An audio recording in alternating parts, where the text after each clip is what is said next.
Christopher Steele, the former British intelligence agent who, of course, compiled that dossier of allegations of possible Russian ties to Trump's campaign. Did you, as the top Democrat on the committee, did you know about this trip? Do Republicans have their own separate investigation going on? I wasn't aware of it. I don't think Mr. Conaway was either. But the reality is we do want to meet with Mr. Steele. We would like to have him come before the committee. If he's not willing to do that, we'd be happy, Mr. Conaway and myself, to go to London to sit down with him. He does have, I think, certainly very relevant information that would assist our investigation. We want to do this certainly in a cooperative way. But I think that is an important element. We want to look at each of the allegations within the so-called dossier and particularly look at them now in light of what we know from that Don Jr. meeting about the intent of the campaign to get Russian help. Part of that is discussed, not necessarily that particular meeting, but that whole idea is discussed within Mr. Steele's findings in that dossier. What makes journalism ethical or unethical? Most people agree that the news should be accurate, thorough, and responsible. Journalists should do the research needed to contextualise events, consider many sides of an issue, and avoid unnecessary harm to sources or audiences. But do these ethics depend purely on the moral fortitude of individual journalists?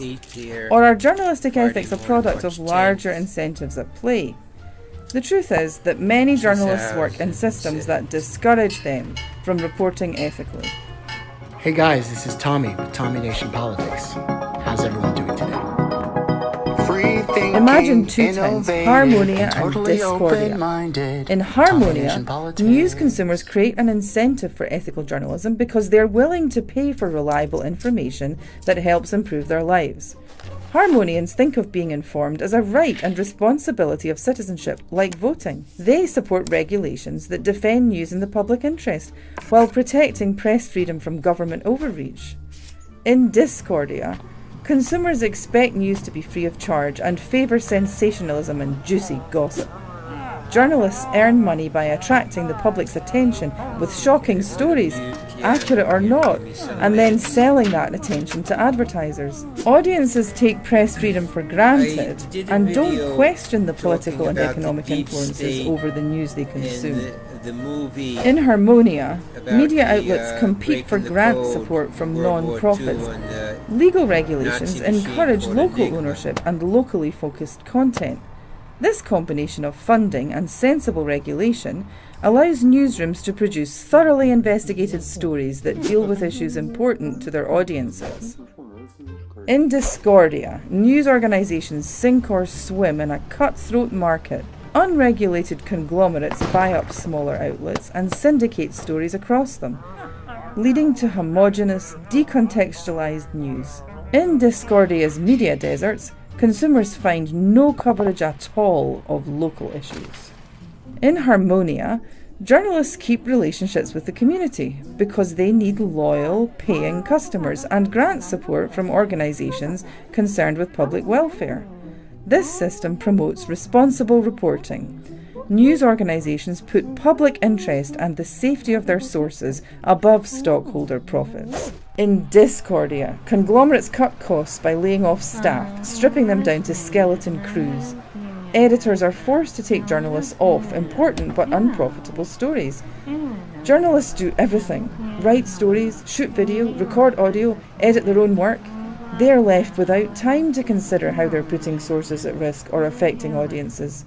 In Harmonia, where quality rules over quantity, journalists have time to report stories deeply and consider their many sides.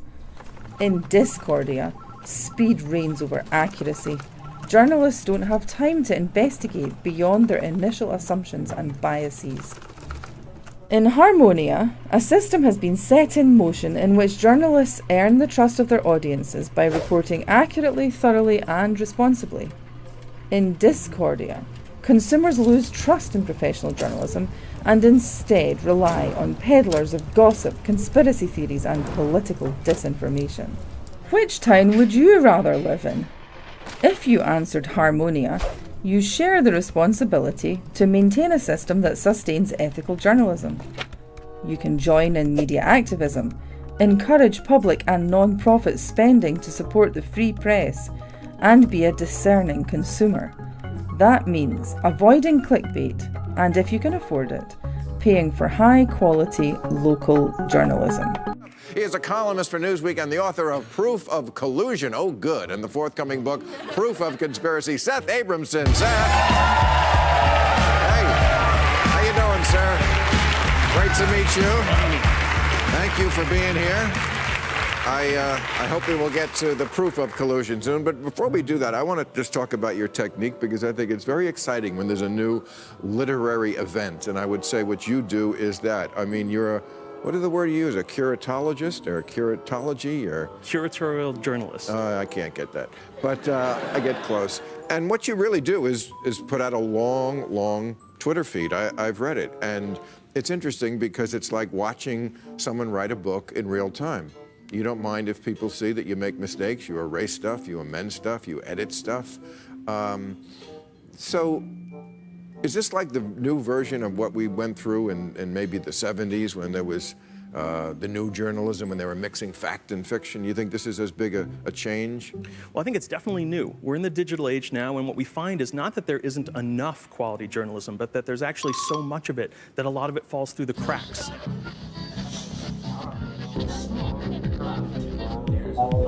Hey guys, this is Tommy with Tommy Nation Politics. How's everyone doing today? Tommy Nation Politics.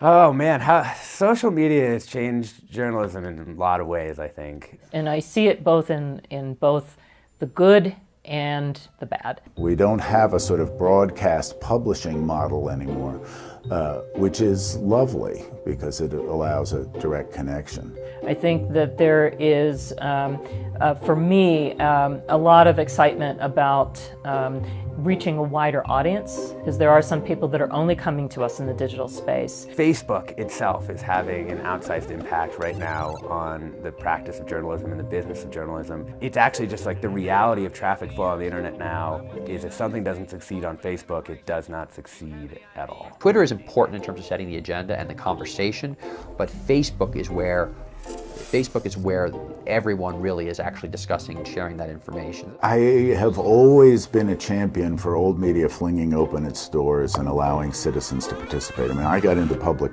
radio very early on because of this idea that it was supposed to belong to all of us. To me, there's really not old and new media. There's just how quickly are you taking what's good from the past and kind of adding new ideas to it. But I think what old media can learn from new media is the ability to move quicker, to bring more voices into the conversation, to really create an environment that you previously could only create when you were able to convene people together. New media has professionalized, so it looks a lot more like old media. Old media has hired a bunch of bloggy types and webby types. So increasingly, it's just sort of all digital media, and the line between those two things is just, it's like disappearing. That can be thrilling, it can be frightening. The consumer has a lot more responsibility, and the consumer then needs to figure out who to trust.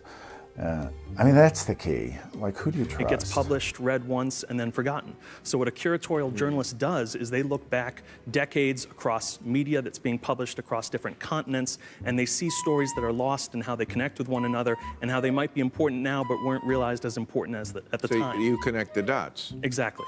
You're the guy at the evidence wall. Essentially, yeah. With the red tape. I did a sketch of that once, but mine was, yeah, there it is. We put this. Yeah, there's Fat Donnie in the middle, and but you do it for real, and it's interesting. You've said that Donald Trump is the live embodiment of the internet.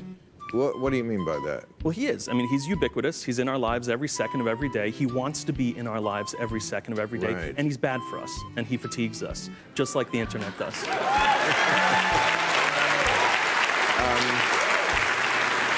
You also have studies the first meta-modern criminal scandal. This is the first meta-modern criminal scandal. Now, what does that mean? Well, it means that everything Donald Trump does that is illicit and in another period of time would have been done behind closed doors or secretly on an audio tape that we don't have access to, he does right in public. Russia, if you're listening, or any of his other statements suggesting that he's colluding in plain sight. I'm glad you said that. I've said that myself for a long time. So we did something tonight to illustrate this. Now, the comparison, of course, is always to Nixon.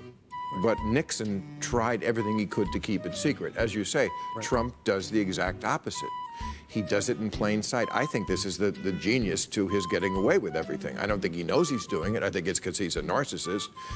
But this is the effect of it. So what we did was we took some of the things that Trump has said, again, in broad daylight, we put them on a tape, just like he did with the Nixon tapes.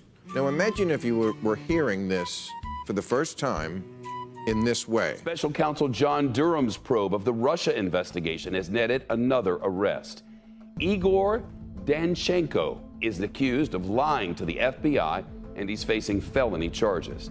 He's a researcher who was a key source of salacious rumors and claims about Donald Trump in the infamous Steele dossier. That dossier helped fuel the FBI's investigation into suspected ties between the Trump campaign and Russia. This video of Danchenko leaving the federal courthouse earlier this evening after he made his first appearance before a judge. In 2019, the Trump Justice Department launched the Durham probe to look into the origins of the Russia investigation. The Biden administration allowed the investigation to continue after it took over. With the details, here's NBC News investigative correspondent Tom Winter. Shep, good evening. The real news in this indictment today isn't who is named in it, but who is unnamed in it, specifically a person who's referred to only as PR executive number one. It's that person that people have seized on here today in talking about what information they passed along to somebody who then passed along information to Christopher Steele for that infamous Steele dossier. Igor Danchenko is the person who's been charged 5 counts of lying to the FBI. And what prosecutors have keyed in on here are his lies about where he got his information. Specifically, Shep, the information that came from this person who's identified as being a statewide campaign chair for Bill Clinton's 1992 and 96 runs for president, somebody who was appointed to a position at the State Department, and somebody who volunteered on the Hillary Clinton campaign. Now, we haven't confirmed yet who this individual is and how big of a role they may or may not have had in that 2016 election effort by Hillary Clinton.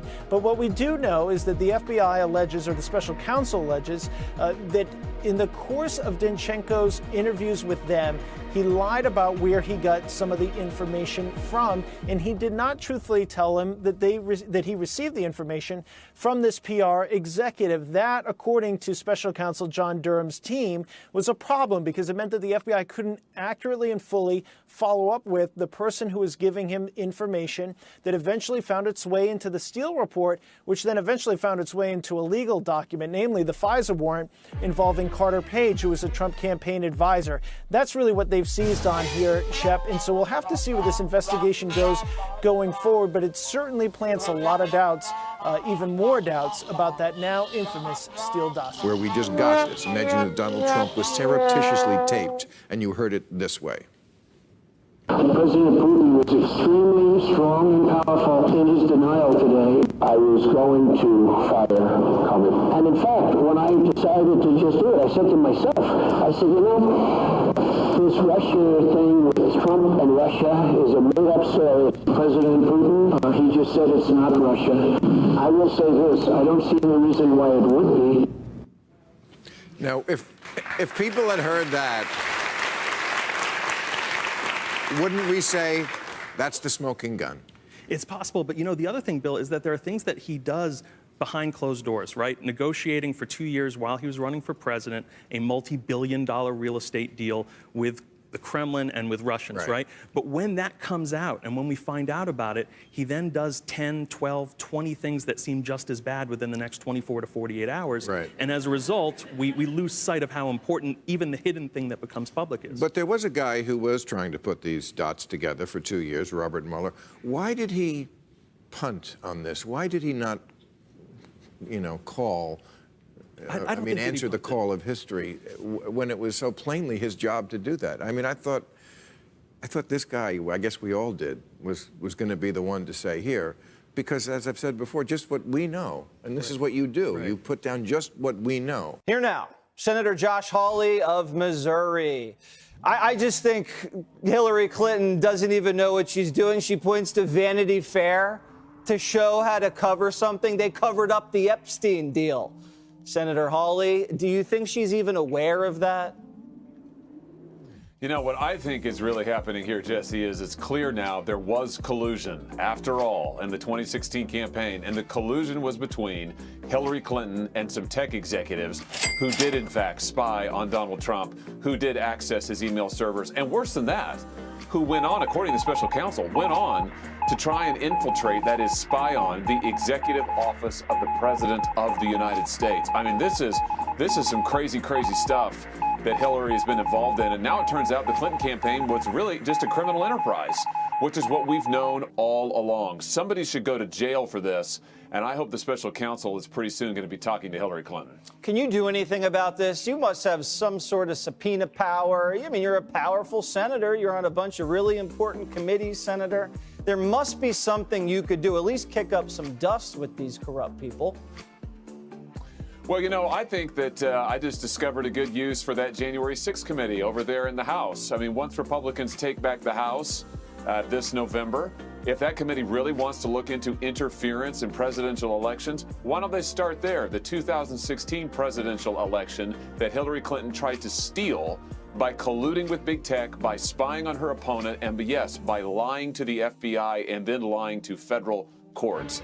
That looks like something that's worthy of investigation. But we also have to have an organized effort against gangs. Just as in a previous generation we had an organized effort against the mob. We need to take these people on. They are often connected to big drug cartels. They are not just gangs of kids anymore. They are often the kinds of kids that are called super predators. No conscience, no empathy. We can talk about why they ended up that way, but first we have to bring them to heel. And the president has asked the FBI to launch a very concerted effort against gangs everywhere. Tommy Nation Politics will bring to heel the Democrats and Republicans. I promise you. Hey guys, this is Tommy with Tommy Nation Politics. How's everyone doing today? Look out for my live stream. Principles, In addition to sources, that, he has and appointed curators. a new drug Tommy Nation czar. You Politics probably Tuesday, saw him Tuesday night. He's one of the February most 21st, distinguished 2022. in our Pedophiles. country. Check He's out the already truth proven that he before knows you how to innovate, interdict totally drugs because of his command of the South American activity on behalf of the United States. But General McCaffrey will make a big difference, and I believe it is now time for all of us to know what we can do individually to be part of this anti-crime, anti-gangs, anti-drug effort. The fifth challenge